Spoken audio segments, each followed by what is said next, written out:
live from COP26. We are delighted to have you join us for yet another exciting day of programming here in Scotland.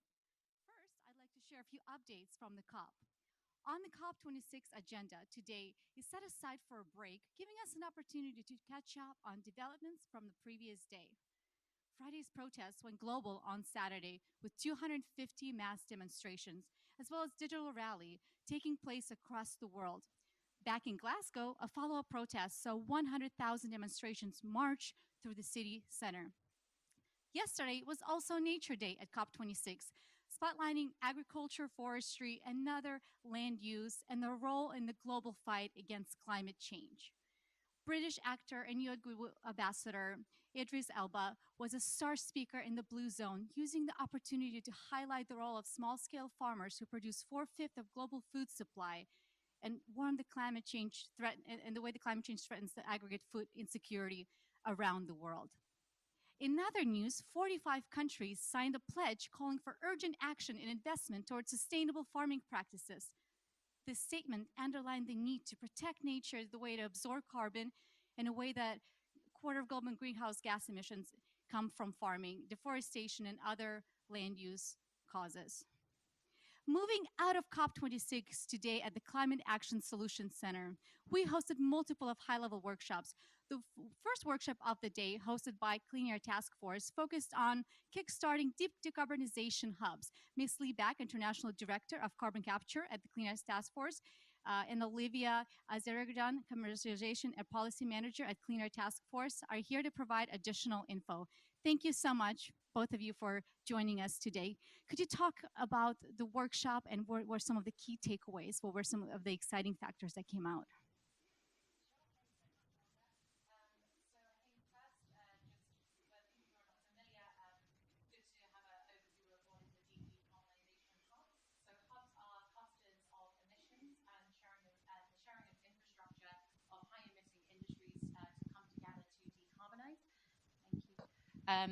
Using shared infrastructure insights and collectively working to decarbonize emissions. So today at our discussion, we had a working session with academics, think tanks, policymakers, governments. And one thing that for me was a key takeaway is that the hubs model is something that everyone can get on board with. And the desperate need to co-locate hub locations, clusters of industrial emissions, and how we can start thinking about this high-level model to address some of these emissions. Excellent. Lee, did you have anything to add to what you thought were some of the key takeaways today? Yeah, absolutely. Thank you so much, Olga, for having us here at the Atlantic Council. It was an honor to host this workshop. I think in general, it has become really, really clear what the role of government and organizing entities must be to really kickstart hub development, to kickstart cluster development around the world. And so we've seen some exciting announcements here at COP and in the United States that I think that are really relevant. Excellent. Zooming out of CASC and what we have happening today, let's talk about some things that we're celebrating. The historic infrastructure bill. Could you talk about why that is so significant, why that is such a big deal, and what are the outcomes? What are the next steps? Yeah, so that's what I was actually alluding to. I think we had this deep decarbonization hubs discussion this morning, and we did not expect the bipartisan infrastructure bill to be the frame for this conversation. So really past Friday night, I think with bipartisan votes, really exciting. It's, as I say, one down, one to go, because the bipartisan infrastructure bill really has important climate provisions, $21 billion for hydrogen and carbon capture development, including the SCALE Act, which provides funding for CO2 pipelines and CO2 storage, hydrogen hubs, direct air capture hubs. So really exciting bill that we saw pass, landmark piece of climate legislation, but it must be paired with the reconciliation package to really deliver the climate impact. So we also have incentives that are in the reconciliation package for the production of clean energy, clean hydrogen, for the decarbonization of industry and power at industrial facilities through carbon capture and direct air capture. So this is really an exciting development, and we're looking forward to hopefully passing this entire package. That's fantastically. What else are you looking forward to in terms of any anticipated announcements for the next week at COP? For the next week at COP. So I think I want to, I'm really excited for an announcement today that is the launch of Carbon Gap, a carbon removal organization for Europe, which we're really, really excited about because this is one of the key blind spots. And I think we're going to talk about this in a little bit. And then there were amazing announcements so far. I think the Global Methane Pledge, the First Mover Coalition. So a lot of innovation, a lot of what is on the horizon for climate and emissions reductions. Excellent. Olivia, what's on your radar? Yes, thank you. So from my side, I think it was great to have so many thinkers in a room and everyone really get on board with the hubs model. But we need to take this from concept into materializing. So that means government support. That means long-term policy roadmaps. That means support from both public and private sector to come up with the long-term business models and roadmaps to make some of these projects and some of these concepts a decarbonization reality. So we're very excited about elevating the need for both carbon management and hydrogen within that model. Industry is 20% of global emissions, and this is 2/3 of the global economy. So the importance of spotlighting this topic is really important. Excellent. What else should we be paying attention to? There are so many exciting announcements and things happening, especially within the last week, that it's hard to miss really important things happening across the world. This is a question for both of you. What is going under the radar? What should we be paying more attention to that's not getting the news stories that it deserves?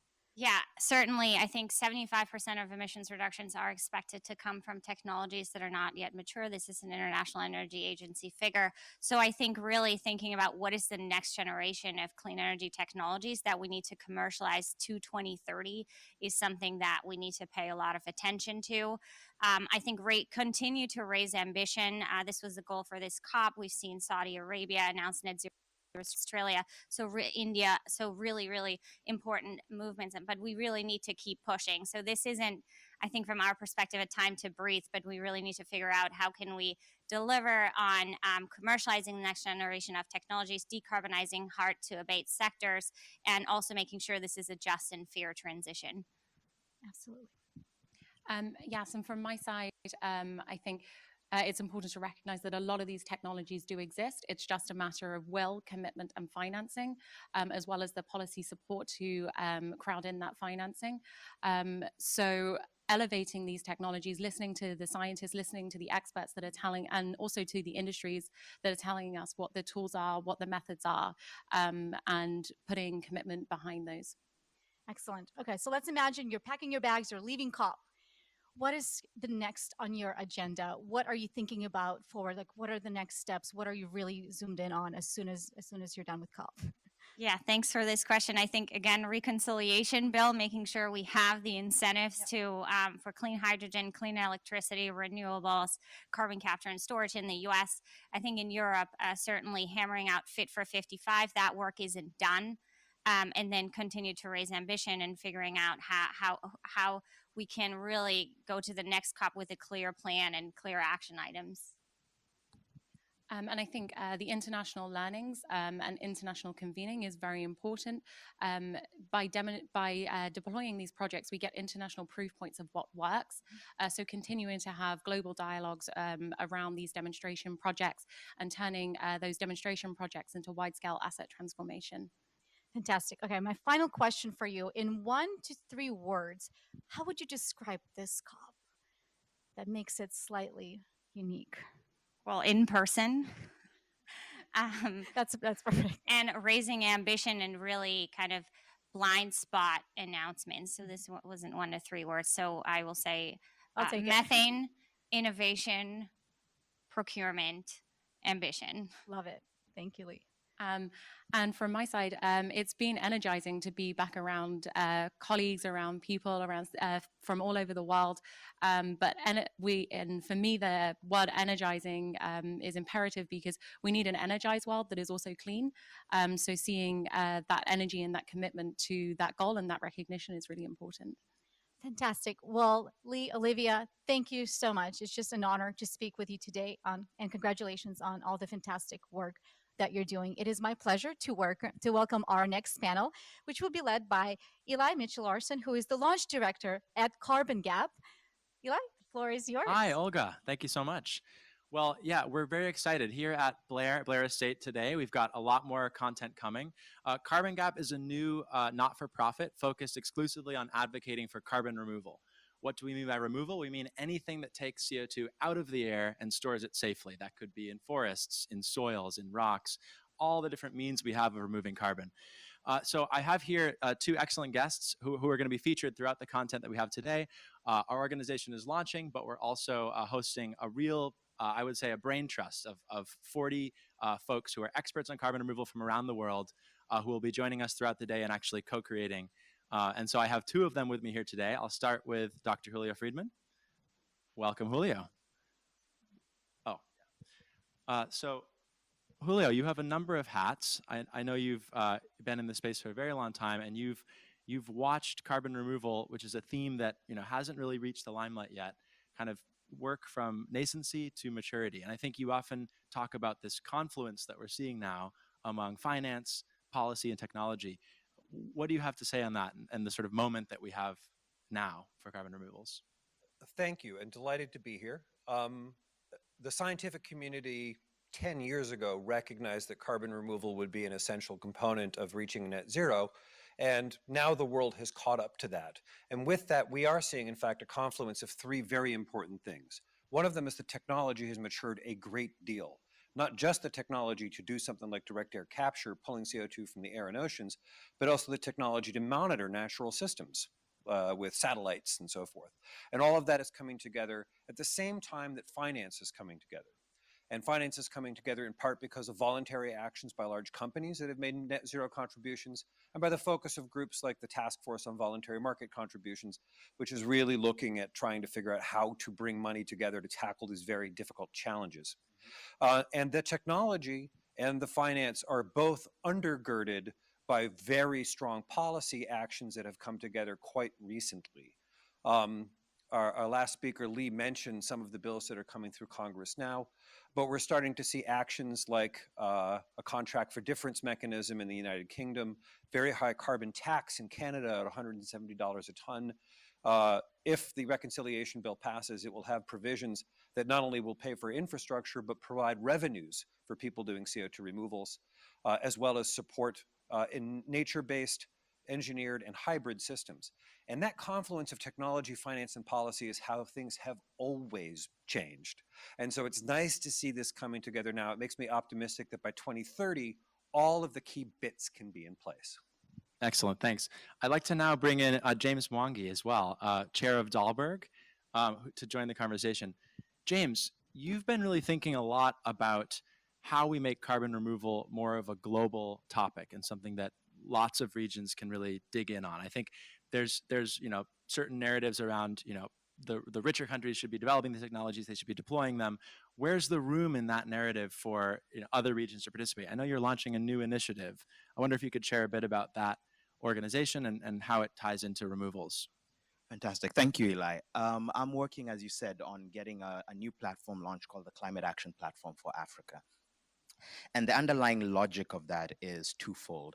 The first is meeting the global planetary climate goals is a planetary imperative, and it's not just limited to one country or another. We should be asking, what can every part of the world do to get involved? Not least because Africa, being home to the youngest population and the fastest growing population, has a disproportionate share of the impacts of climate action, of climate change, even when we set aside the fact that the impacts themselves are measurably more severe in Africa. Now, we're trying to shift the conversation from just being one about helping African countries adapt and build resilience to one that asks, is there economic opportunity in African countries playing a role and a significant role in mitigation? Often that conversation stops at the point of saying, well, Africa doesn't have that much emissions to abate or remove, right? So what can you do? And once you open up the question around removals, suddenly there's a limitless possibility. And that is both a source of jobs and employment in some of the more labor-intensive aspects of this around land use and nature-based systems management. And then there's a question around how might more technologically enabled solutions make use of Africa's vast untapped renewable energy potential. And so turning this from being an obligation or something that's happening elsewhere, and turning this into an opportunity for the world's youngest population and its largest labor force to focus on the biggest challenge to the world's future. Right, fantastic. And I think, so often we think of removals as a cost to deliver our net zero goals. And in fact, unlike renewables, which generate a tangible thing, a kilowatt hour that we want to pay for, removals are construed as not providing that. But I think what you're bringing up is that that's not really the case. Removals can be an engine for all kinds of benefits, natural benefits, livelihood. So a question to both of you, really, how can we reframe and capture the benefits that removals can provide, and not just think of them as kind of the cost of getting things right and delivering a safe climate? So this is often framed as a moral discussion. And in fact, we have put 2.2 trillion tons of carbon dioxide into the air and oceans, and most of it's still there.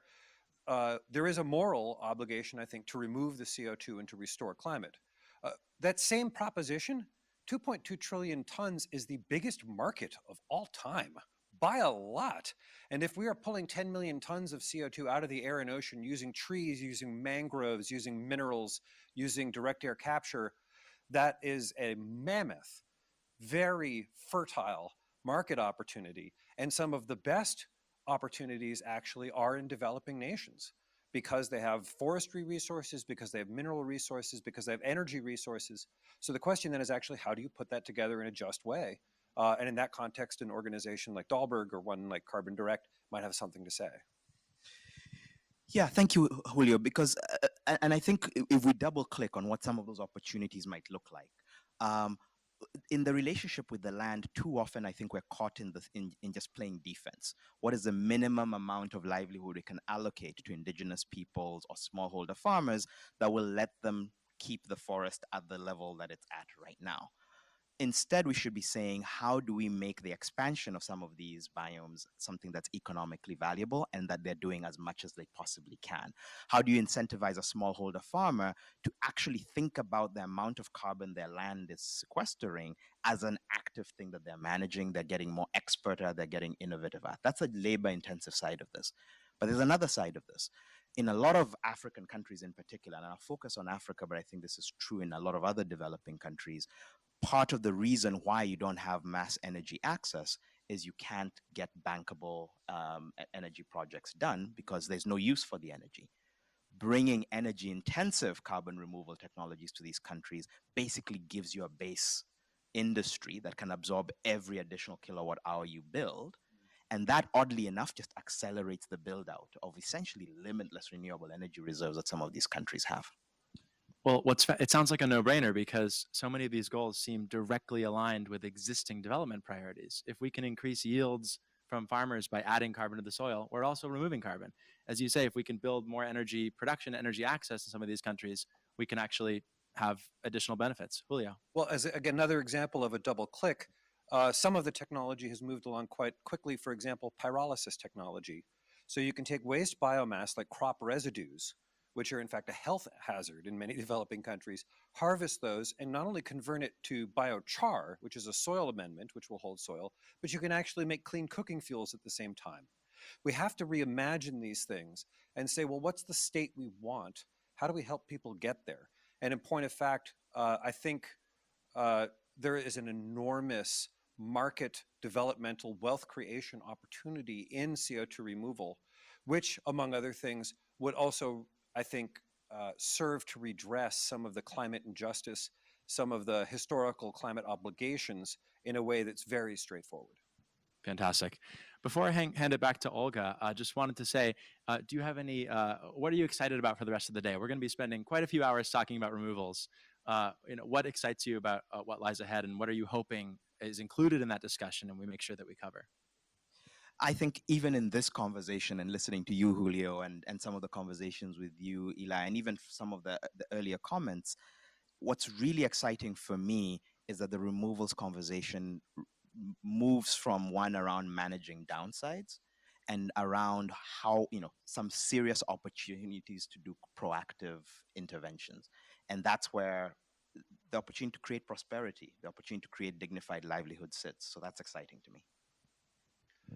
I'm already over the moon excited from just the hours of conversation we've had this morning. But the two things that I am looking forward to coming out of today, apart from learning, which I will definitely do, is I think we are going to identify new companies that will be born out of today's conversations. And I think we're going to develop new investment opportunities that come out of today's conversations. And I think we're going to identify new narratives, which will help shape the way that we think about this incredible opportunity. Thank you, Julio. And thank you to the Atlantic Council and to Blair Estate for hosting us. I'm going to hand it back to Olga now. Thank you so much. Today, this session concludes today's Atlantic Council Live from COP26. Thank you to all of our fantastic speakers. We are so grateful for your participation and for your insight. Have a great evening, and please join us tomorrow at 5 p.m. GMT.